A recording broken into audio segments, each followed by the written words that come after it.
Alright, good evening everyone. Good evening students. So welcome to your basic mathematics class. Good evening everyone. I hope you have come. Yes, so today we will be dealing with a new topic. I hope there are many new students here, and some of you are, as I know, have not taken mathematics as a part of your curriculum because you are aiming for NEET examination. Okay, so many of you, as I know, have not. I have been informed that many of you have not been taken mathematics as a part of your curriculum. So the most important thing is actually to understand the importance of mathematics.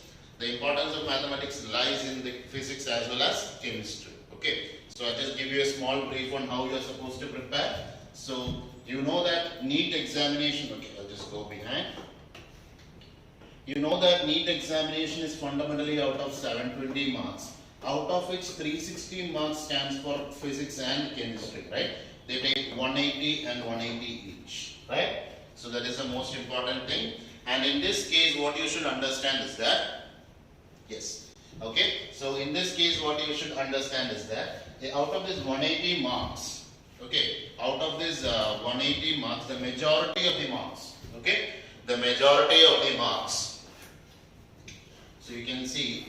Will be problems, like at least 50% of the questions, 50, it will be more than that. Out of that 50, 90 marks will be problems, and in this also around 90 marks will be, or 90, the questions worth 90 marks will be problems, okay. So for doing these problems in physics as well as chemistry, that means that if at least a bare minimum, I am telling you about a minimum, your physics teacher will elaborate on that concept at some point of time during your course, okay. So out of this 180 marks, a minimum of 180 marks will be purely problems, and if you lose this 180 marks, your marks will be, you will be writing your examination out of 540, right?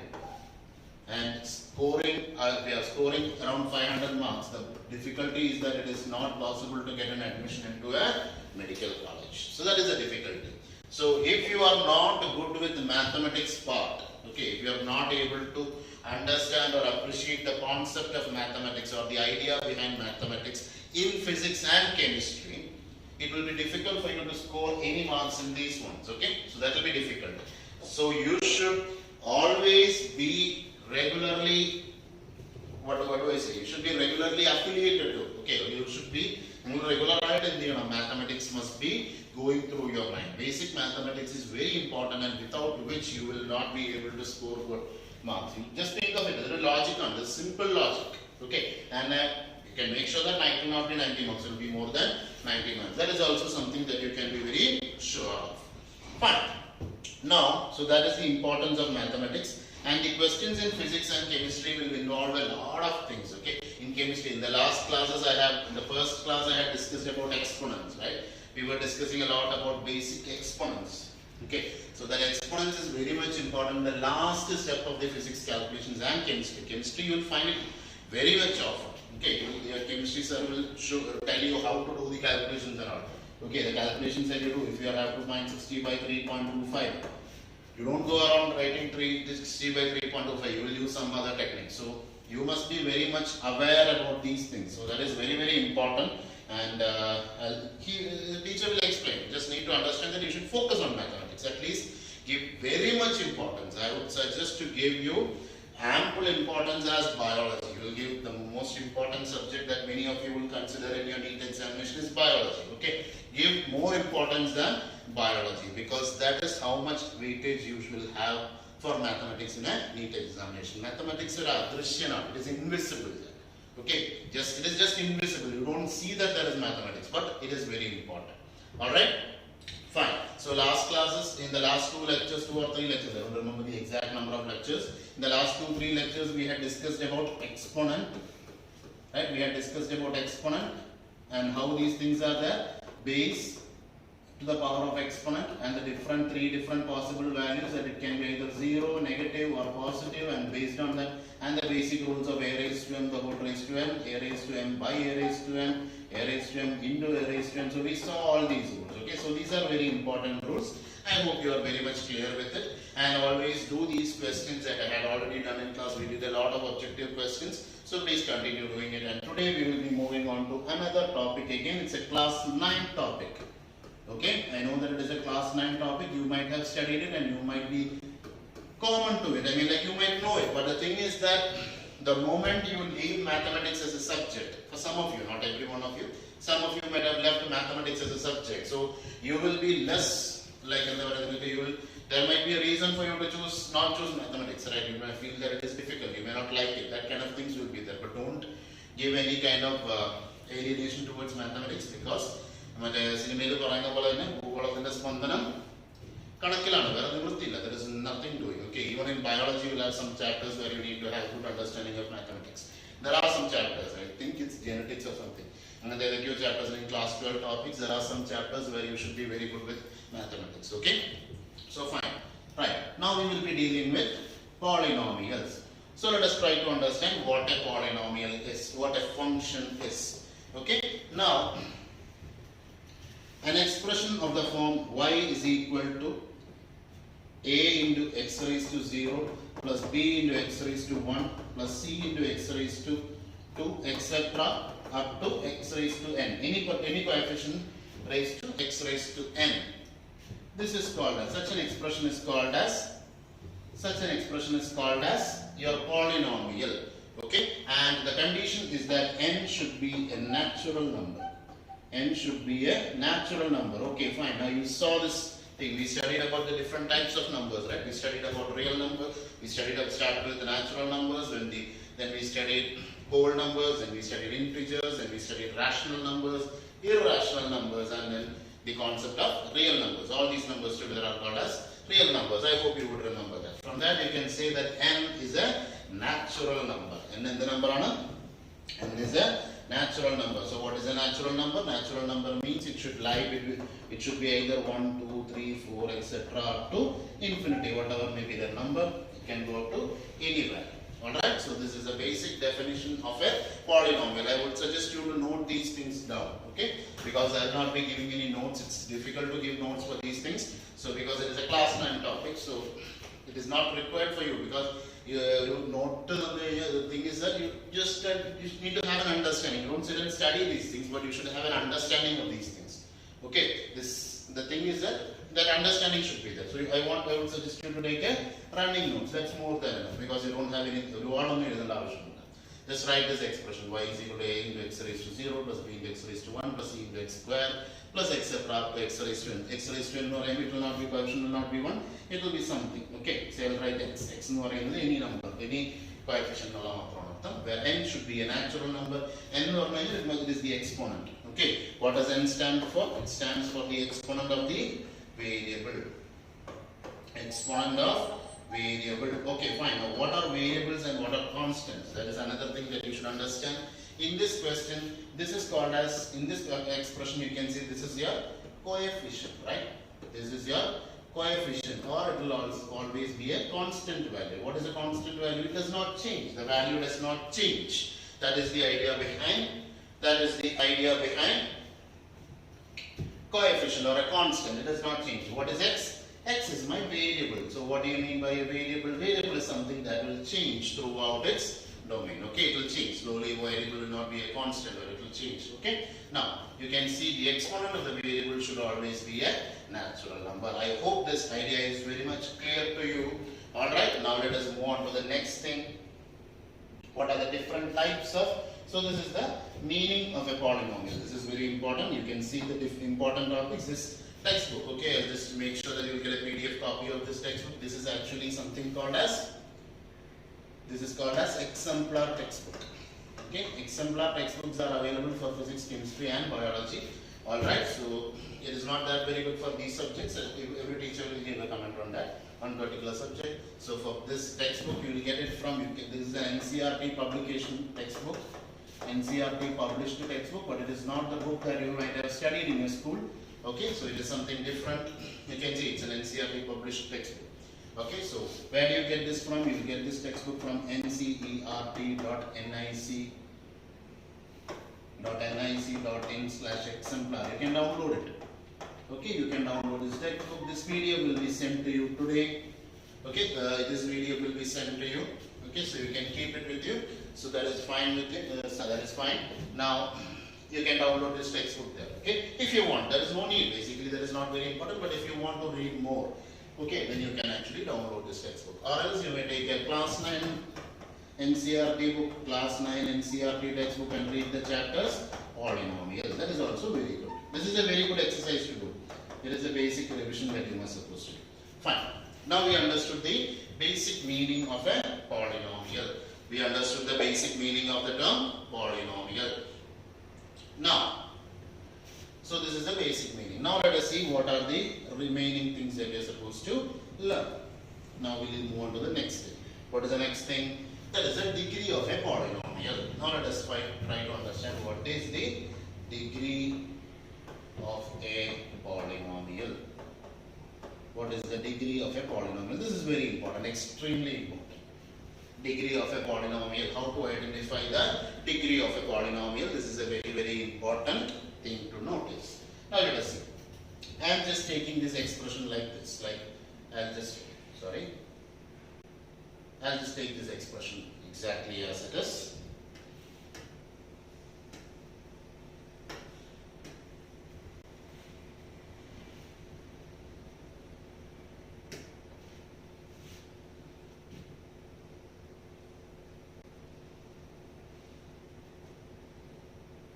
So I'll be taking this expression. Now you can see the expression here. It is y is equal to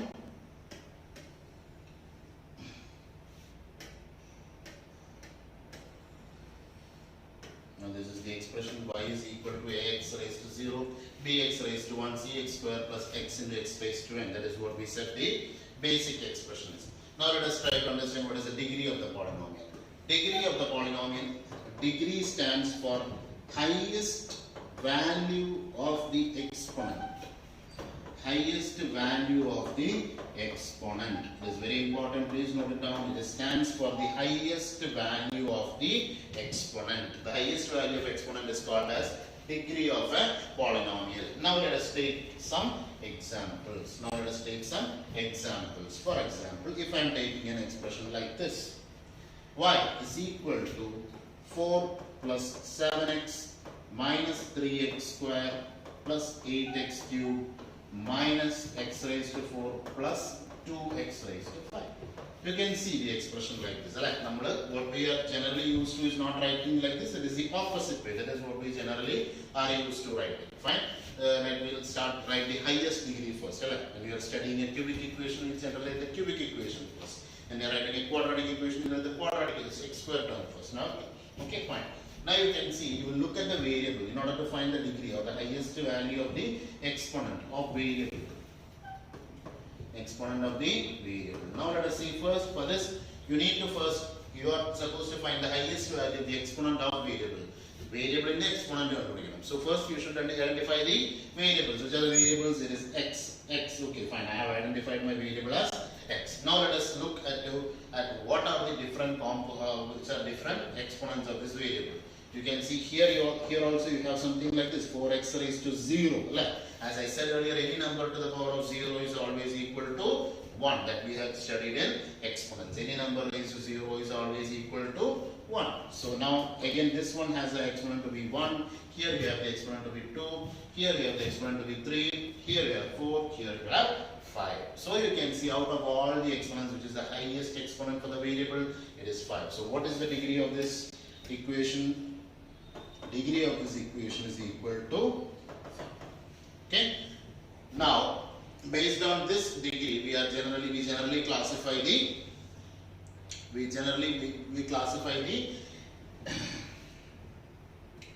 components of the polynomials into different names. Now let us study that first. I am just giving you 3 names. First one is linear polynomials. Next is quadratic polynomials. And the other one is cubic polynomials. We need to study only these 3. Okay, that is more important. We are supposed to, especially for you as a basic mathematics. For JEE students, it's not like that. We'll have to study more. But I'm not taking all the JEE topics right now. I'm just giving you brief on basic mathematics because you're class 11 students. So for you, that is more the first thing that you need to study. Okay. For medical students, you can actually understand that you can end it at cubic. But for other students, you'll have to go at more values. Okay, fine. Now, what is a linear polynomial? In linear polynomial means your degree will be equal to 1. In a quadratic polynomial means your degree is equal to 2. And in a cubic polynomial means your degree is equal to 3. Now let us write a simple example for this one, right? This is the easy way. What is it when degree is equal to 1? What do you mean by degree equal to 1? The highest exponent value, okay? The highest exponent of the variable must be equal to 1. That means that when I am writing an equation, it will look something like this. Y is equal to 3 plus x. I will stop at x. Why? I will not write an x square, because when I am writing an x square, it becomes a quadratic equation. So it will be like y is equal to 3 plus x square. Now you can see the highest exponent is 2. Now what is a cubic equation? You can see like this. Y is equal to 3 plus x square plus x cube. You can write something like this. You can see that this is how a cubic equation will look like. This is how a quadratic equation will look like. This is how a linear equation will look like. I hope that idea is very much clear to you. The idea regarding polynomial equations. The different names that are generally given to polynomials. We must understand that how will this data will be given to you? It will be given like this. The relationship between velocity and time is linear in nature. Okay, that is how this question will be used. This is why this concept or these terms becomes important to you. I hope that you have heard of the terms velocity and acceleration, velocity and time. Right? You might have studied in your class 10 science itself, right? Now the question will be something like this. The question will be something else, but a sentence in the question will be like this. The relationship between velocity and time is linear in nature. That means that out of these two variables, how many variables do you have in this equation? It is a two variable equation. Okay, that is something that I did not mention earlier. I just identified x as your variable, right? Here y is also your variable. This is a multi-variable equation. It's a two-variable equation. Here again you can see y is another variable. X is not the lone variable. Y is also another variable. Now you can see here you have two variables, and one of the variable will be velocity, and the other variable, second variable will be, the first variable will be velocity and the second variable will be time. When I write a sentence like this, the relationship between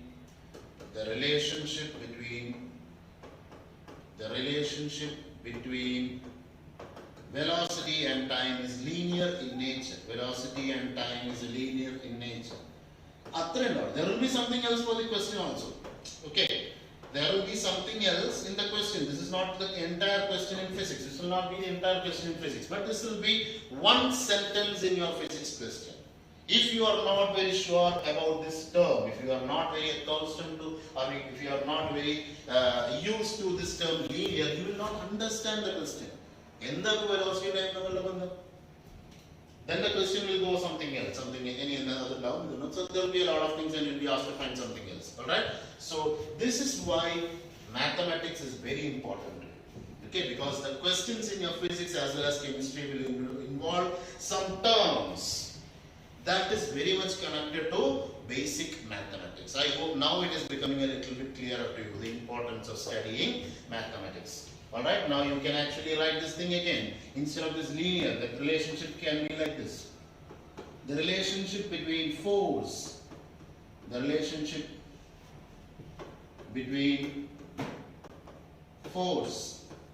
and displacement is quadratic in nature. So you should take the equation like this. This will be the kind of equation.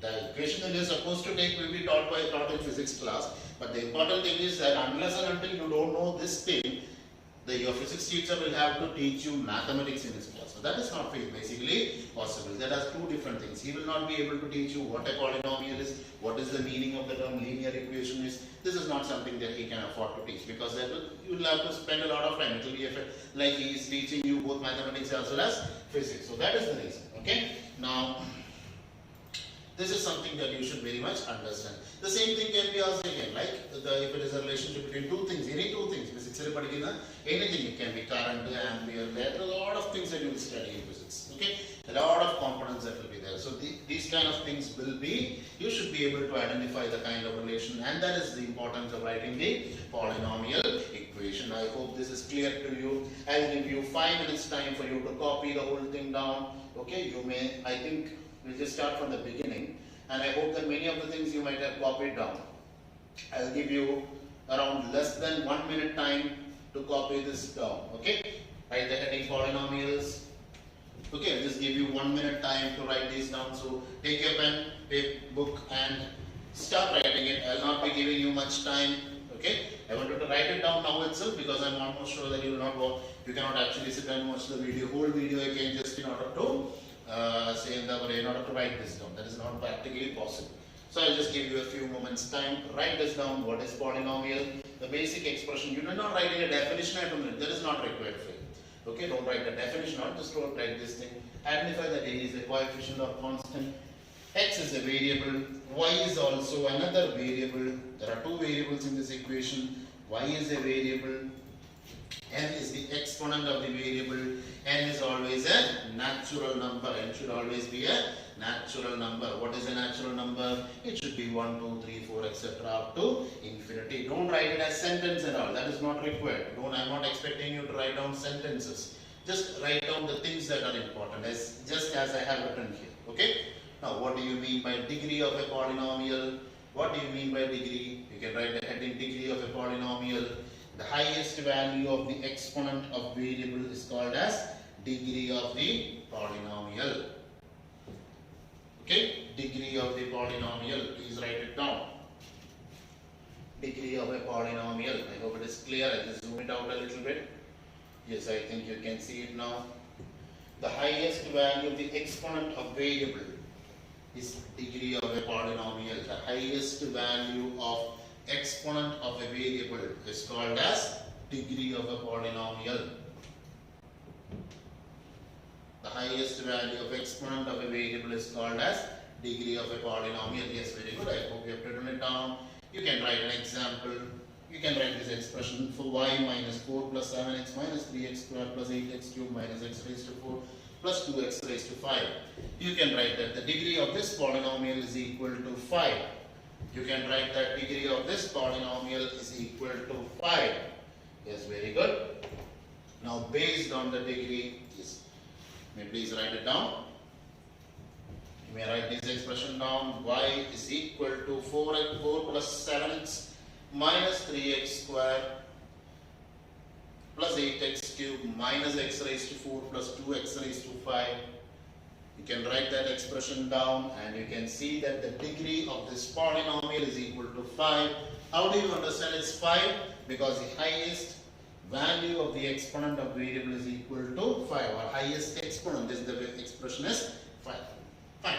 Now you should understand three different terms. I hope you are writing it down. Please write it down.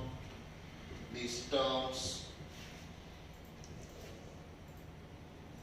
Please write down these terms: linear, quadratic, and cubic.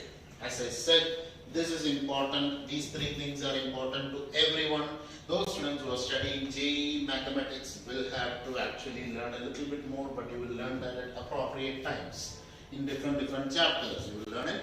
For the time being, for dealing with your physics problems in the initial stages itself, you will need to know these three terms. It is not necessary that it will be asked in every question, but it will be there in any of the questions. Some questions may have these terms there. Okay, so it is a linear, degree is equal to 1, write down an example. Quadratic, degree is equal to 2, write down this example. Cubic, degree is equal to 3, write down this example. Okay, fine, degree is equal to 3 in the example. It is a little bit zoomed in. Fine, I have just kept it like this. I hope it is clear now. Yes, now it is clear. Everything is come into picture. You may please write down everything.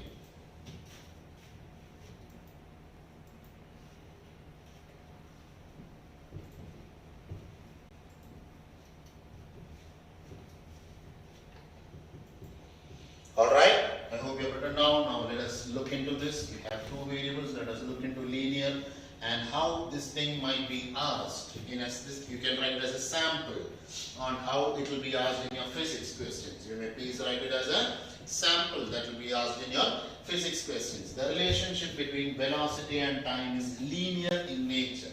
When you get a statement like this in your question, what are we supposed to do? We should understand that you can take first variable to be your velocity, second variable to be your time, and you might write something like this. V is equal to AT plus B. You can write something like this. Velocity is equal to AT plus B. Now what is this A? A is a coefficient whose value you are not very sure about. B is another coefficient. Okay, it is not says constant. This is actually a constant term, not a coefficient. Okay, it is called as a constant term. And what is this T? This T is standing for X. This is similar to X. And this V is standing for Y, because first variable is taken by velocity, second variable is taken by time. That's how it is. Okay. So this is how you write this equation. I hope that is how. This is something that's very important to you. This will be regularly asked. This can be asked in your physics questions. And please note this statement also. This is a simple way. There are many ways in which that will be dealt by the physics teachers. They will actually do it. Now, if it is degree is equal to 2, I hope you have written this equation down. Now, another important thing that you should understand is that I'll write the general equation for an equation in 2 dimensions with degree 2. It will be something like this. Y is equal to ax square plus bx plus c. Now, what is the difference between these two? Here, in this equation, your value of a is equal to 1. In this equation, your value of b is equal to 1 and value of c is equal to 3. I hope you have identified that. I hope you have identified that much. Okay? Now, is it necessary that if x square is there, then x should be there? Then like our order keeping, like x, if it is a degree 3, that means that x cube and x square, x and everything should be there. Is there a condition like that? The answer is no. The answer is no. Why is it required? That is, what if your coefficient becomes equal to 0? That's a simple question. That's a simple possibility. What if your coefficient instead of b being equal to 1, what if it becomes 0? Then your expression will become, what will this expression become? I'll just move this downwards a little bit. What will this expression become? This expression will become y is equal to x square plus 3. That's it. That's it. This expression will become y is equal to x square plus 3. Again, this is also a quadratic equation. This is also a quadratic polynomial. This is also a quadratic polynomial. Why? Because the highest degree of the variable is equal to 2. That is the only condition. It is not necessary that there should be an x term. Also, in a cubic equation, it is not necessary that there should be x square or x. So that is not required. If I am writing an expression like this, y is equal to x cube minus 4. This is also a cubic polynomial. I hope it is clear to you. This is also a cubic polynomial. I hope it is clear. These 3 terms. Now we may look into the remaining things. I hope you have written it down. I'll give you 2 more minutes time if you want to write anything down. I will just zoom in. I'll just zoom out and bring everything together in this page. Okay, I've brought everything together in this page. You may just read it and wait for 2 minutes. If there is someone who wants to write anything down, you may please use this 1 minute time. You may please use this 1 minute time in order to write down anything if you want. Yes, very good.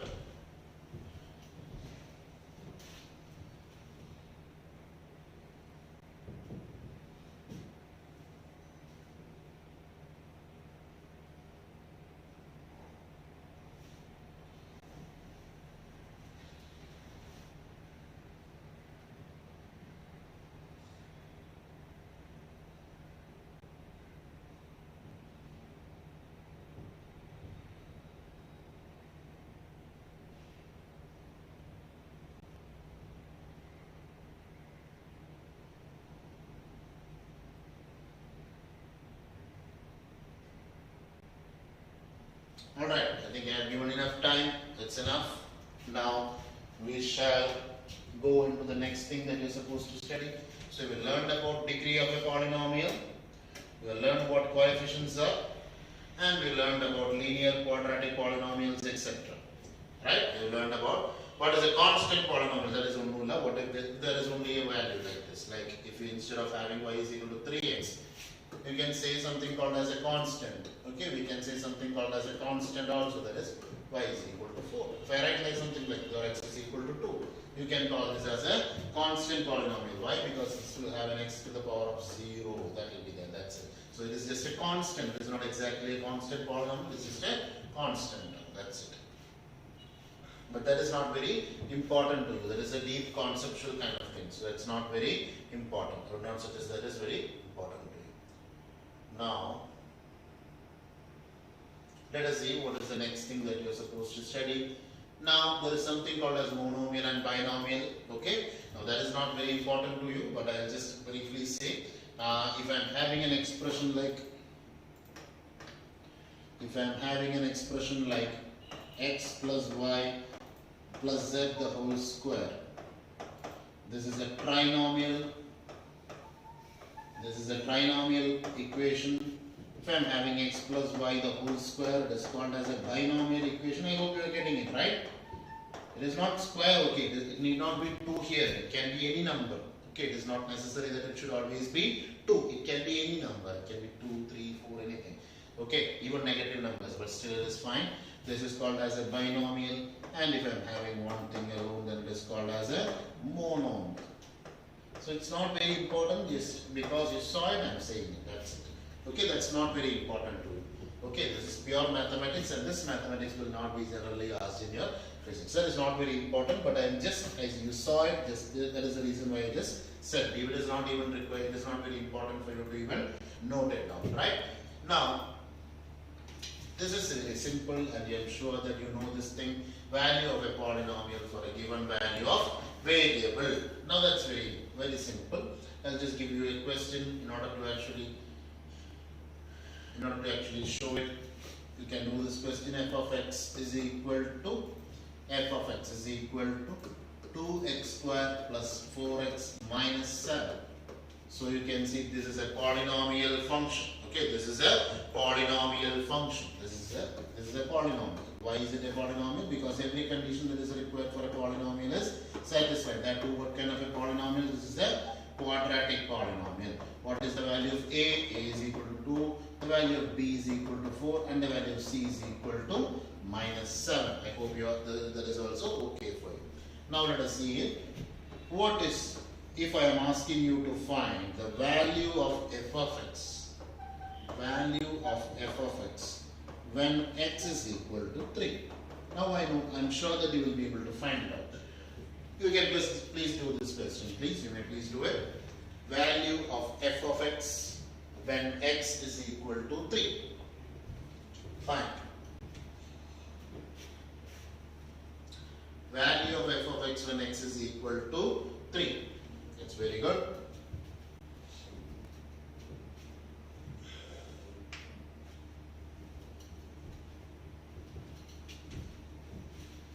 Okay, fine. Now, value of f of x when f of x is equal to 3. Yes, I'm sure that you're doing it. F of 3 is equal to 2 into 3 square plus 4 into 3 minus 7. Now, what will be that value? 2 into 9 plus 4 into 3 minus 7, that is equal to 18 plus 12 minus 7, that is equal to 23. Yes, I am getting more comments. That's very good. That is very good.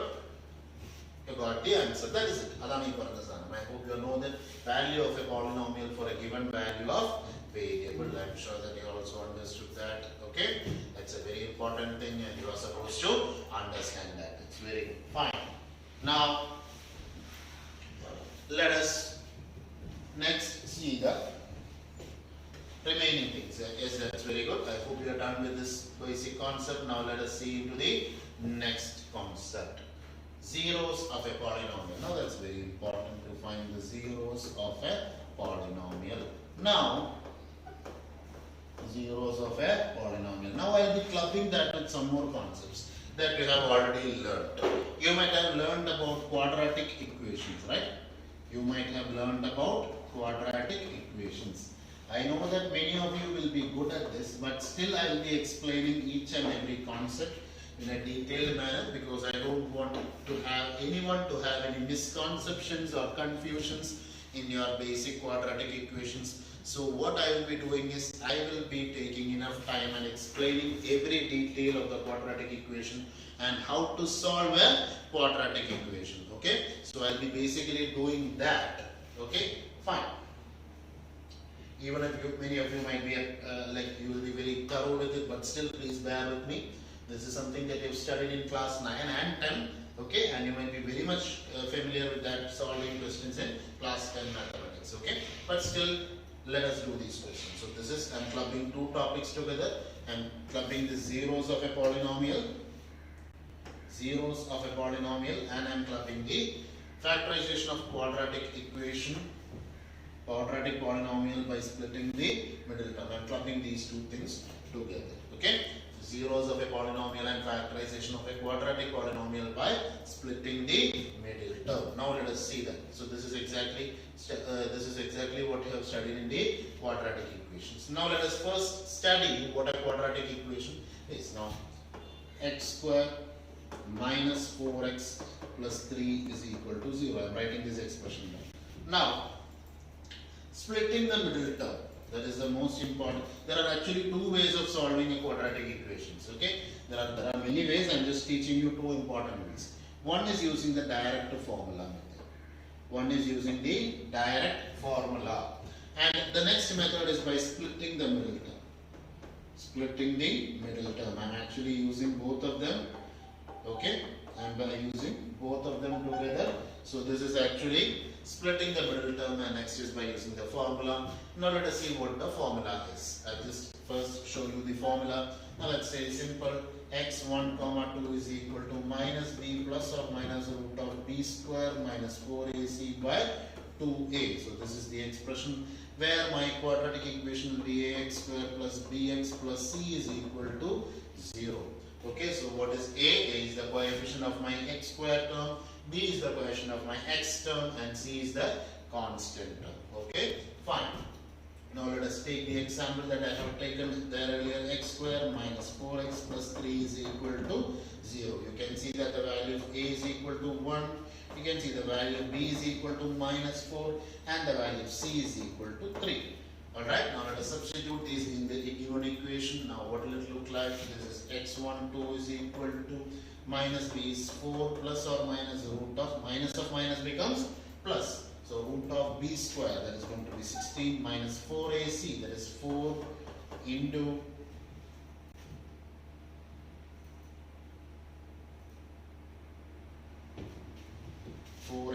yes, 4 into 3 into 1 by 2a. Now the value is 1. Now what is it going to be? It is 4 plus or minus root of 16 minus 12 is 4. So again I am writing 4 plus or minus 4 by 2. Now I will get two answers. What are the two answers?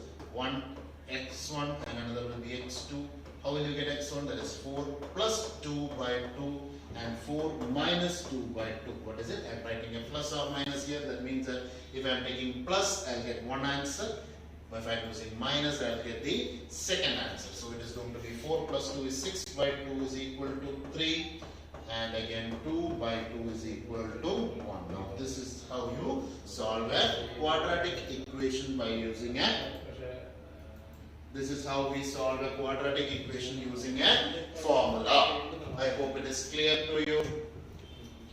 Okay. Now this is how you solve a quadratic equation using a formula. Now this is x12 is equal to minus b plus or minus root of b square minus 4ac by 2a. This is a standard formula that you are supposed to use in order to solve a quadratic equation. I hope it is clear.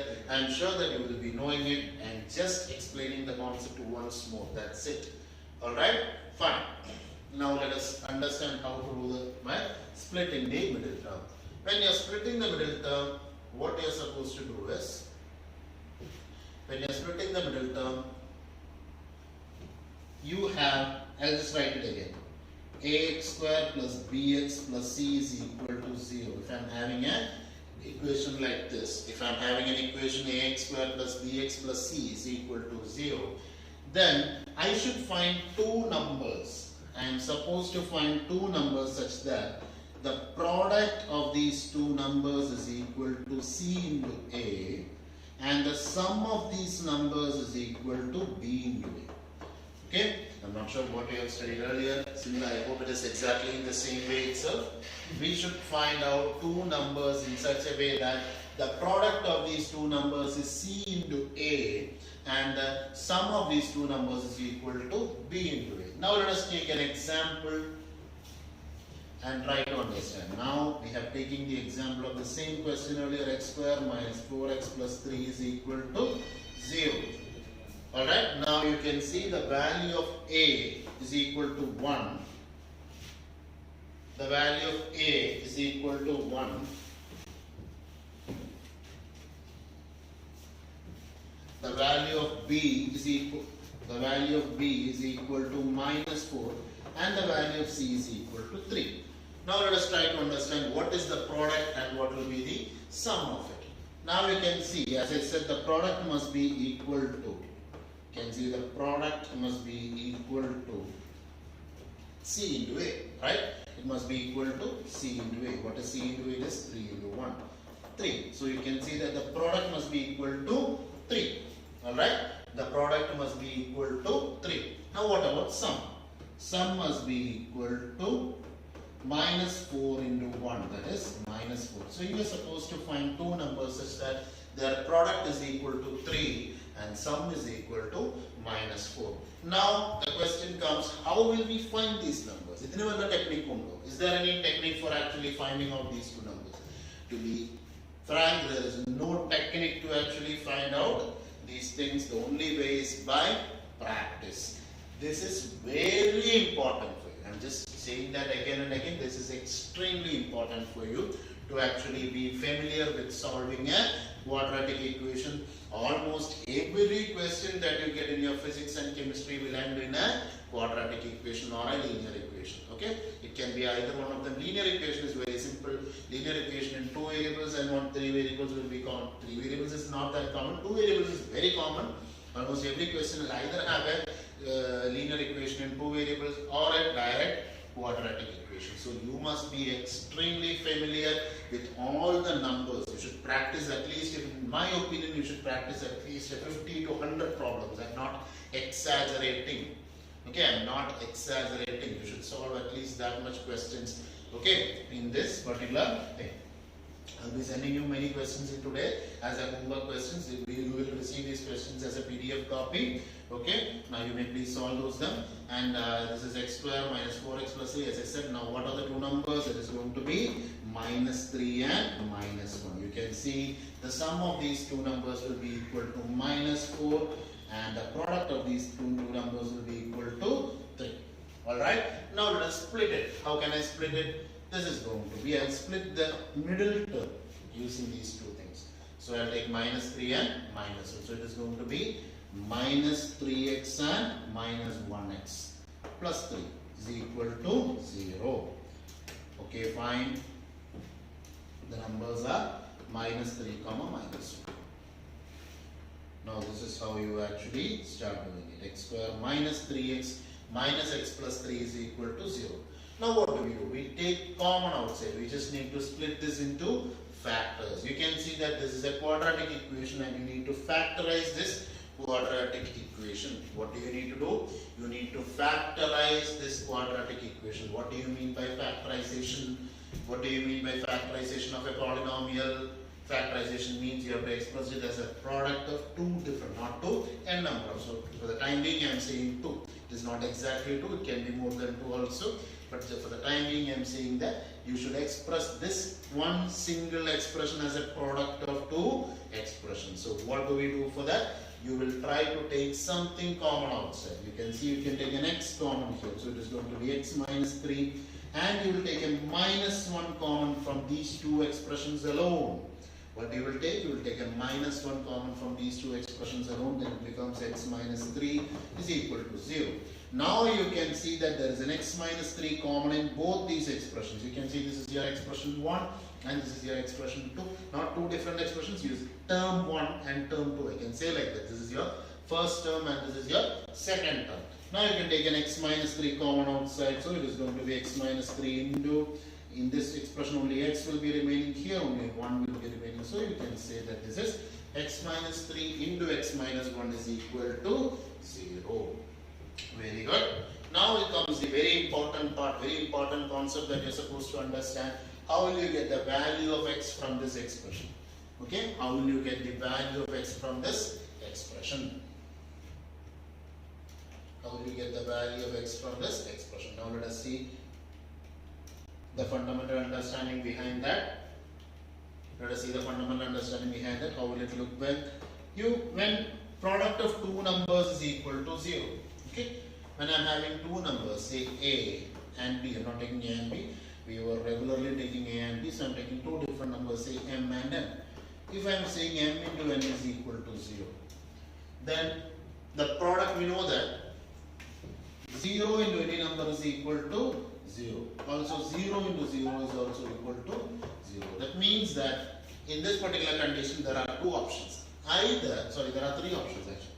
Either m should be equal to 0 or m must be equal to 0 or both m and n must be equal to 0. These are the three different options that actually come into your place. Okay, there are three different options and together m will be equal to 0 or n must be equal to 0 or m and both are equal to 0. 0 into 0 is 0. 0 into any number is also equal to 0. But the most important thing is you cannot be certain of it. That is why we are saying or. Okay, so either n is equal to 0, allengil n is equal to 0, adumallengil m um n um rendum 0. That is the idea. So let us come back to our problem. You can see that there is an x minus 3 into x minus 1 is equal to 0. That means that either x minus 3 is equal to 0 or x minus 1 is equal to 0 or that both of them are equal to 0. So you will see that your solution is x is equal to 3 or x is equal to 1 or x is equal to 3, 1. Both are possible. Okay, so this is how your solution will come back. This is the exact understanding of the solution. I hope this is again clear. You can see that we have done the whole thing in two different methods. Okay, we have done the whole thing in two different methods. I had asked you to see the whole thing. Now I will ask you to solve one question for me. I'll ask you to just solve one particular question for me. Okay, let us see how this question comes about. I'll explain the question. You may please solve the question once and I'll then explain the question. I'll write two or three questions on the board. I want you to solve them on your own. Okay, using not only single method but using both the methods. Okay, I will write three questions on the board and I'll explain it also. Okay, I want you to solve them by both the methods. You will first solve using the formula, then you will solve it using the splitting the middle. Alright? Fine. I'll write the question on the board and I'll solve the question also. Fine. If you have any doubts, that will be clear while we solve the question. That will be better. Okay? If you have some doubts, that will basically be eliminated while we actually solve more and more problems. Okay? Now, this is the first question that I am going to write. X square minus 7x plus 12 is equal to 0. You may please solve this question using both the methods. Okay? You may please solve this question using both the methods. I'll just write two more questions on board. X square minus 7x plus 12. Then you may write another question. X square minus 11x plus 18 is equal to 0. You may solve one more question. X square minus 11x minus 26 equal to 0. Again a simple question. And you may solve one more question. 2x square minus 2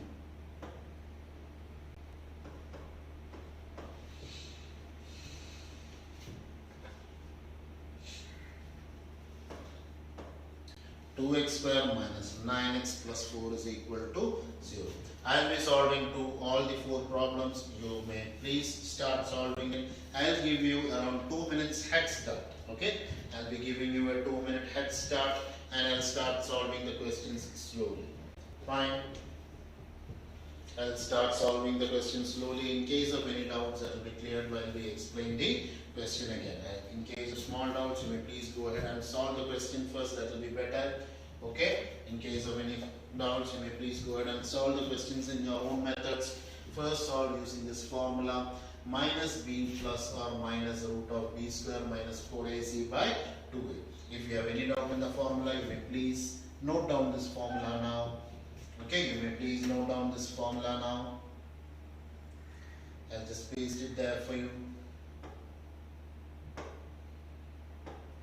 You can see the formula here. It will be minus b plus or minus root of b square minus 4ac by 2a, where your quadratic equation is ax square plus bx plus c. So this is your equal to 0 is your quadratic equation. Alright, I am sure that you have started solving the questions. I will be starting with question number 2 and question number 4. Okay, I will be solving these 2 questions for you, question number 2 and question number 4. So, I think you have solved all 4 of them. I think that's easy for me. I will start with question number 1. I know that you got a head start. I know that you got a small head start, so I will start solving the questions. First, I will solve it using the formula. You don't have to wait for me. Okay? You don't have to wait for me. If you feel that you have completed one question, the easiest way for you is, I will not be looking, I will be just solving all 4 questions. So it is easy for you to actually go back. Okay? You just reverse your video. Look back at it. Okay? Reverse your video and pause the video and note down the questions. Or you may actually pause the video now and note down all the 4 questions and solve them. Okay, fine. Now, next one too, using the formula method is minus b plus or minus root of b square minus 4ac by 2a. Now, what is my formula? What are my terms? B is minus 7, my a is 1, my b is minus 7 and c is 12. I would suggest you to do it in your mind. Okay. I would suggest you not write down this thing like this, what I have written. You should actually try to do it in your mind. That is how you actually improve your calculations. Okay, fine. Now, what will it be? This will be 7 plus or minus root of b square is going to be 49 minus 4 into 12 into 1 is going to be 48 because it is 4 into 2 divided by 2 into 1. So, it is going to be 7 plus or minus root of 1. 49 minus 48 is 1 divided by 2. So what is your answer going to be? Your answer is going to be 7 plus 1 by 2 or 7 minus 1 by 2. So your answer is going to be 8 by 2 or 6 by 2. That is 4 or 3. So you can see that what is the answer to your variable? What is your answer? Your answer x is equal to, you have started with x. You start with x, so x is equal to 3, 4. That is the meaning. Now what do you mean when you write x is equal to 3, 4? That means that, how do you actually understand that? You can say that x is either 3 or 4 or both x, 3 and 4. That is the idea behind when you write x is 3, 4. It is actually x is equal to 3 or x is equal to 4 or x is equal to both 3 and 4. All these possibilities exist. Alright, fine. And so I hope it is clear to you. I'll just wait for a few minutes. I'll just wait for 2 minutes so that you will be before starting to solve the question by splitting the middle term. Alright? I hope it is clear to you. If you have any doubts, you may please wait. You may solve the question on your own and you may please watch the video. I'll be explaining everything in between. Fine. Alright? Okay. Now,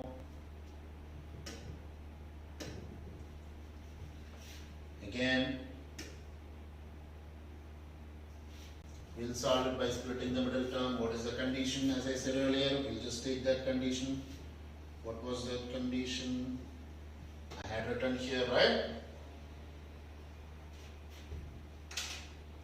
I had written the condition here, right? What was that condition? The product must be C into A and the sum must be. So this is what I had written here. If your expression is ax square plus bx plus c, then the product must be C into A and sum must be B into A. Now you can see that your product must be minus 7. Your product must be minus 7 and your sum must be 12. Sorry, the opposite way around. Your product must be 12 and the sum must be minus 7. Sorry, I made a mistake.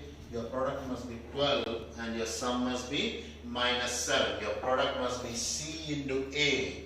Your product must be C into A, that is 12 into 1. That is 12 into 1. And your sum must be B into A. What is B? B is minus 7 and A is 1, so it is minus 7 into 1. That is how you get it. Now that is how you have to find two numbers. Now what are those numbers going to be? That is going to be minus 4 and minus 3. In order to split the middle term, that is going to be x square minus 4x minus 3x plus 12 is equal to 0. Now you should actually take an x common outside. You can see that you have 4 different terms here. And what are you supposed to do? We are supposed to actually, yes, factorize it into 2 different terms. This single term must be factorized, single expression must be factorized into 2 different factors. Now it is going to be x into x minus 4 minus 3 into x minus 4. You can see minus 3 into minus 4 is plus 12. So this is equal to 0. I'll take an x minus 4 common outside. So when I'm taking an x minus 4, what is remaining here? It is going to be x. When I'm taking an x minus 4 common outside, it is going to be minus 3. So your answer is going to be x minus 4 into x minus 3 is equal to 0.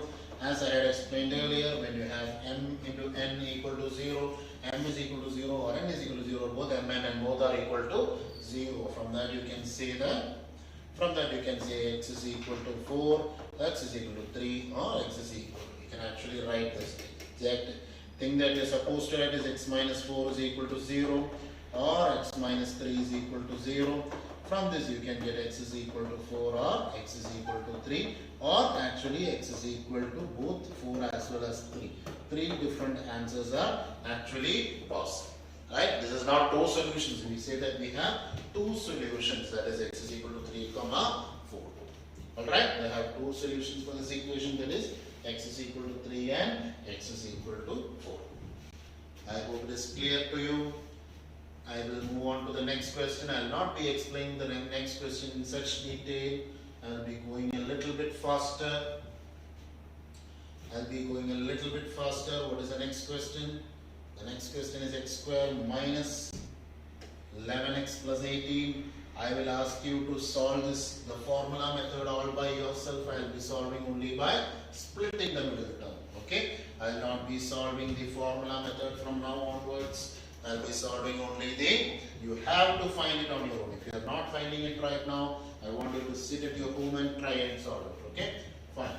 You try it on your own. Then only you will ask the doubts. Okay? So you can see that the product is going to be, your product is going to be 18 and your sum is going to be minus 11. Sum is going to be minus 11. Now you can easily identify it is going to be minus 9 and minus 2, because x square minus 9x minus 2x plus 18 is equal to 0.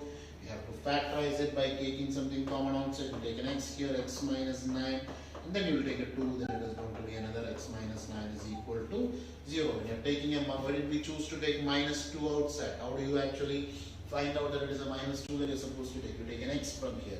Then you look at this x minus 9, you want an x minus 9 here. Okay.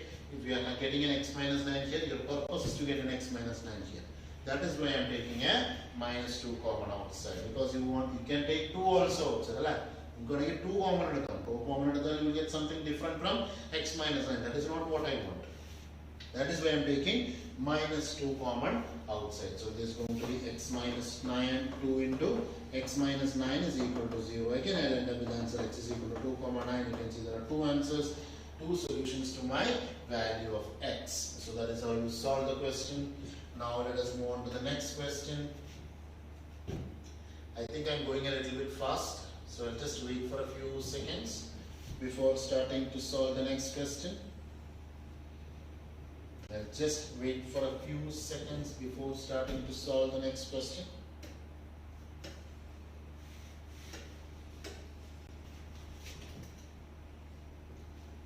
Alright, I'll just wait for a few seconds. If there is anyone who is having any doubts, you may please copy down this question.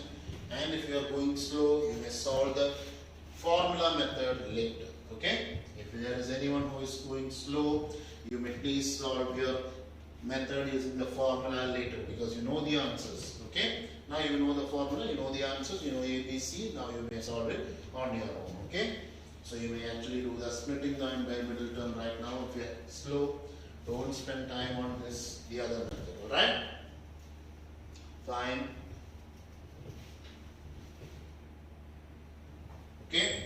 Now I'll solve the next question. I'll not solve the next question. I'll just give you a clue on what it is.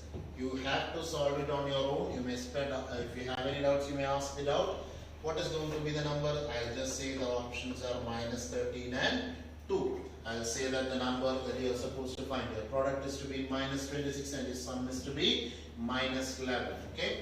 In this case, in this question, your product is supposed to be minus 26. Your product is supposed to be minus 26, right? And the sum is supposed to be minus 11. Now you can see both are negative, so you can say it is going to be minus 13 and 2. You can see the product is going to be minus 26 and the sum is going to be minus 11. I want you to solve it judiciously. Now I will solve this question alone. How will this question look like? 2x square. Now this is a very good question. I will solve it completely here. Now that is going to be 2x square minus 9x plus 4. You can see what is your product. Your product is going to be C into A, that is 4 into 2. Here till now you had a 1 here always. Okay. Now you are not having a 1. So your product is going to be 8 and your sum is going to be